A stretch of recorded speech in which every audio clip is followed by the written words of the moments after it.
Every year on 1st December, the world commemorates World AIDS Day. People around the world unite to show support for people living with and affected by HIV and to remember those who lost their lives to AIDS.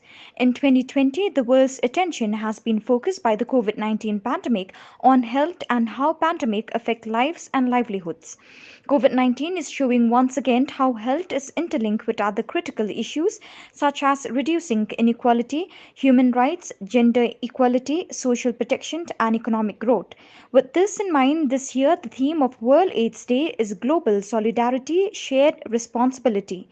In this regard, the Meghalaya AIDS Control Society will be organizing the state level observation of World AIDS Day 2020 at Usosothamp Auditorium, Shillong on 1st December 2020 from 2 p.m. onwards. Commissioner and Secretary, Health and Family Welfare Department and President, Meghalaya AIDS Control Society, Shri Sampat Kumar will grace the observation as chief guest.